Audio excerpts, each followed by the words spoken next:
Assalamualaikum warahmatullahi wabarakatuh. Nama saya Aldi Halim Lesmawanto dengan NIM 07221040 dari kelas perangkat lunak teknik sipil.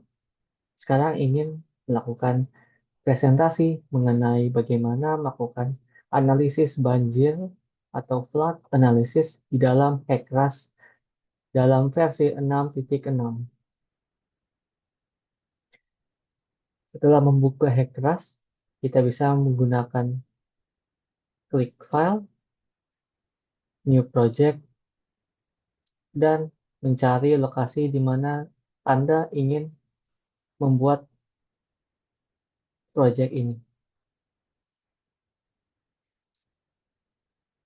Sini saya akan membuat folder baru, di mana ini merupakan flood analysis.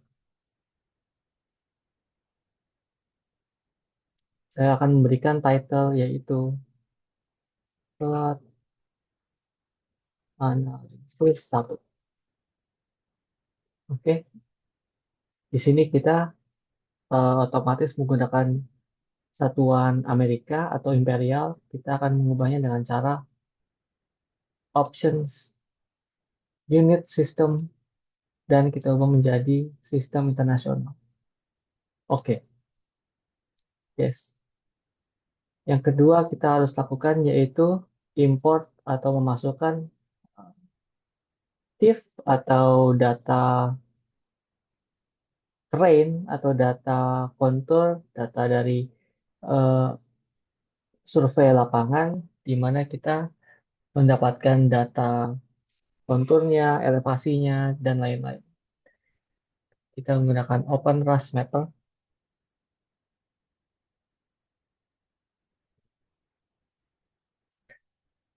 Setelah itu, kita menggunakan file project trade trend. Yes. Di sini kita bisa memasukkan projection filenya itu merupakan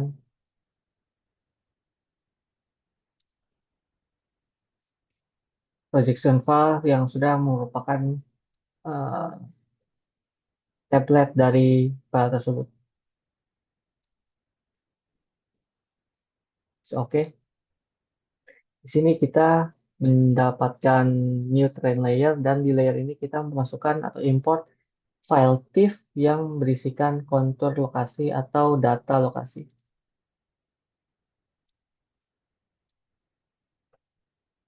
File yang digunakan umumnya merupakan TIFF, create.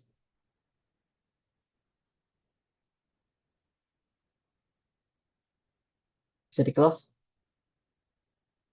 Ini merupakan peta kami dengan kontur sebagai berikut, di mana merah merupakan kontur yang lebih tinggi dibandingkan dengan yang berwarna hijau. Bisa dilihat dari warna di sini atau di tren. Setelah itu kita akan masukkan di geometris dan akan membuat create new geometry. Plot zone. Bisa di close. Setelah itu untuk mengedit geometri data yang kita dapatkan, kita pencet tombol pensil atau start editing selected layer. Di sini kita mendapatkan beberapa layer yang kita bisa gunakan untuk melakukan analisis. Yang kita ingin lakukan sekarang yaitu adalah flow analysis. Di sini ada 2D flow area dan kita harus memberikan perimeter atau lokasi di mana kita ingin melakukan analisis tersebut. Bisa diklik dan dipencet. Di sini kita bisa mendapatkan tombol atau kursor hijau. Di sini kita harus memberikan lokasi atau zona di mana kita ingin melakukan analisis.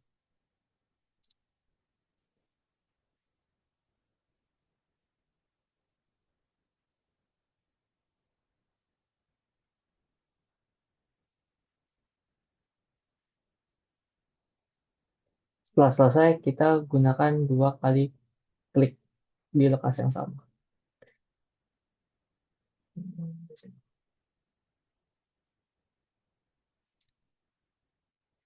Ini merupakan zona satu.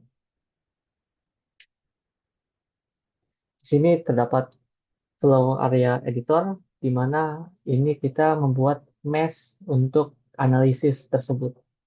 Mesh-nya ini dihitung berdasarkan besar mesh per kotaknya, yaitu 100 kali 100 sebagai default. Akan tetapi apabila diperkecil misalnya menjadi 50 kali 50, akan memperkecil mesh dan memperdetailkan atau semakin teliti analisis tersebut akan dilakukan. Akan tetapi akan memerlukan waktu yang lebih lama untuk analisis tersebut. Saya akan menggunakan defaultnya saja. Habis itu bisa kita generate computation point dan compute property tables dan close. Setelah itu kita bisa mengklik computation point untuk memperlihatkan lokasi di mana uh, computation akan dilakukan. Ada titik-titiknya. Setelah itu kita harus memberikan awal mula dari uh, budget tersebut atau flow yang akan dilakukan. Di mana ini adalah hulu dan hilir untuk analisis ini. Di sini kita bisa masukkan di boundary condition lines. Di sini kita sebaiknya memberikan garis di luar mesh, akan tetapi berada pada sungai yang ingin dilakukan analisis dengan arah garis tegak lurus berdasarkan sungainya. Bisa diklik di area yang sama untuk selesai.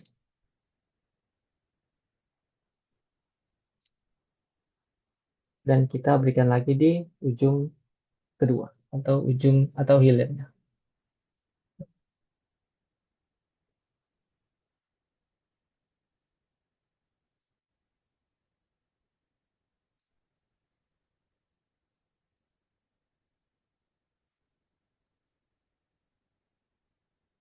Apabila sudah melakukan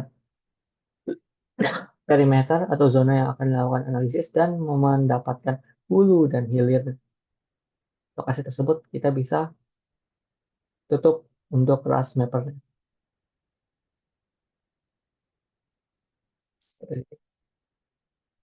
Di save.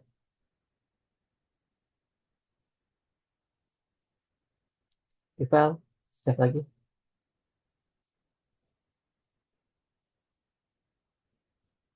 bisa ditutup.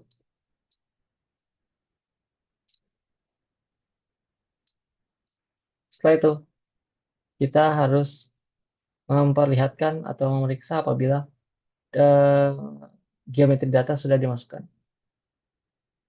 Jadi bisa kita edit dan geometri data. Di sini kita bisa import atau membuka file yang sudah kita pasang tadi, yaitu di RASMap. Di sini kita memilih file. Setelah itu kita open geometri data. Terdapat zona yang tadi kita sudah buat. Oke, akan tertampil becelan 1, becelan 2, dan zona yang kita ingin lakukan analisis. Bisa di-save dan ditutup.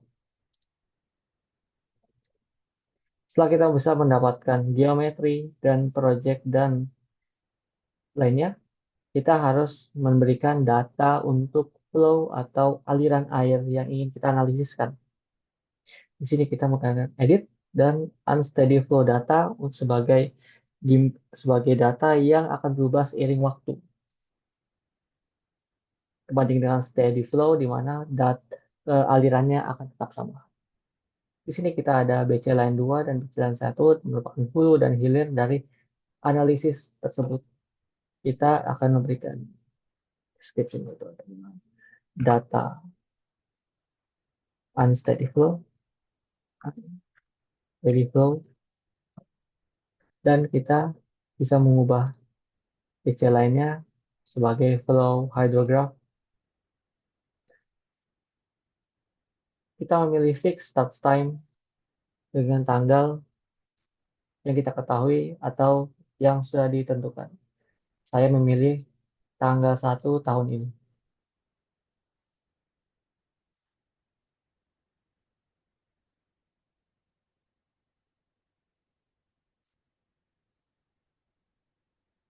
Setelah itu, kita bisa memasukkan data air kami dalam satuan kubik meter per detik.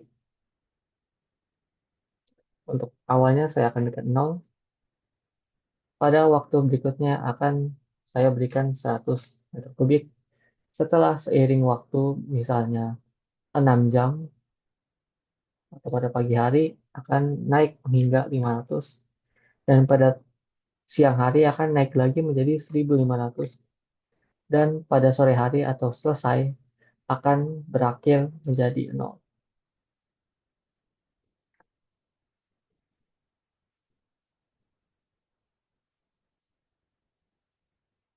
Setelah itu interpolate missing value untuk mengisi data yang kosong. Oke, setelah itu untuk BCLN 1 kita akan memberikan sebagai normal depth saja dengan friction stop-nya 0,001 atau kemiringan dari sungai tersebut. Di sini kita menggunakan 0,001, oleh karena itu di flow hydrograph kami juga harus menggunakan 0,001 untuk slope.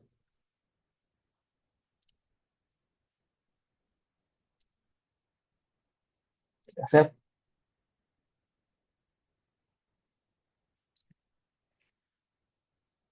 Unsteady flow data.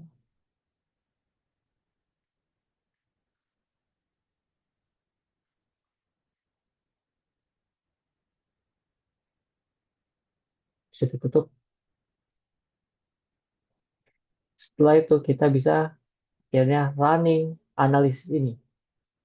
Run unsteady flow analysis. Di sini kita akan menggunakan unsteady flow simulation, post processing, dan floodplain mapping. Di mana floodplain mapping ini merupakan pilihan di mana kita bisa memberikan data tampilan untuk RAS mapper kami, di mana akan tertampil di mana banjir dan di mana tidak banjir secara visual. Setelah itu kita akan memberikan awal dan akhirnya,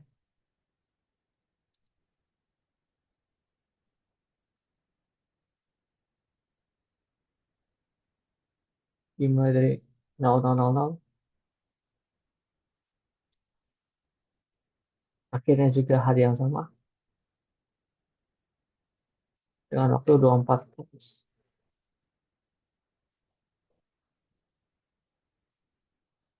Setelah itu kita bisa melakukan compute. Yes.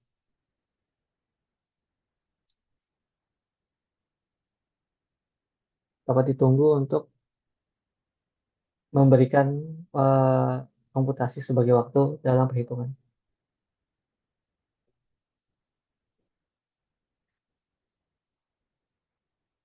Analisis ini berfungsi sebagai eh, cara simulasi apabila terjadi eh, aliran air yang di luar kendali. Contohnya seperti bendungan yang bocor dalam suatu daerah atau sungai untuk dapat memperlihatkan bagaimana bahaya atau resiko yang akan terjadi apabila hal tersebut terjadi. Apabila sudah selesai, bisa kita close. Untuk memperlihatkan hasil dari yang kami sudah komputasikan, kita kembali lagi ke RASMapper.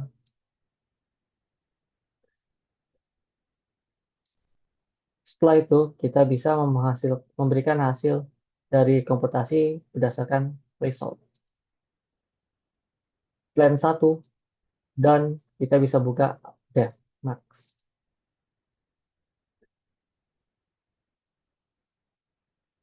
Setelah itu, kita bisa melihat dari seiring waktu bagaimana yang terjadi pada lokasi tersebut.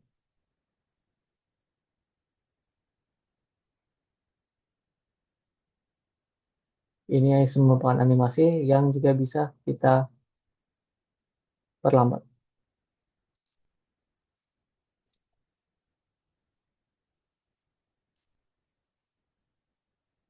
Kita kembalikan menjadi 0.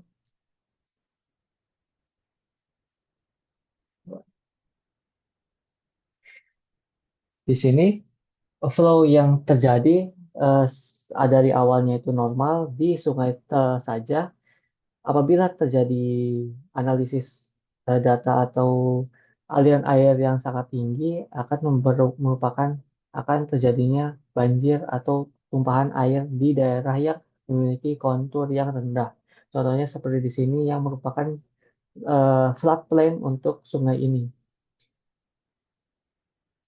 Walaupun pada awal mulanya aliran tersebut hanya terjadi pada daerah sungainya, setelah seiring waktu dan seiring tingginya aliran yang kita berikan tadi akan menghasilkan tumpahan atau banjir yang membahayakan apabila terdapat pemukiman ataupun infrastruktur penting dalam area tersebut.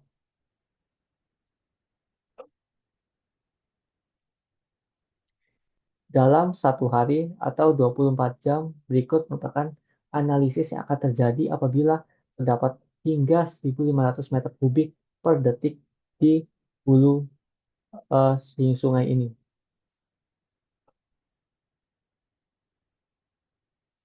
Untuk analisis kebanjiran atau flow analisis menggunakan HEC-RAS berdasarkan peta TIFF bisa diselesaikan sekarang. Terima kasih banyak atas perhatian yang telah Anda berikan kepada presentasi saya. Saya ucapkan terima kasih banyak dan mohon maaf apabila terdapat kesalahan yang saya lakukan. Izin menutup. Assalamualaikum warahmatullahi wabarakatuh.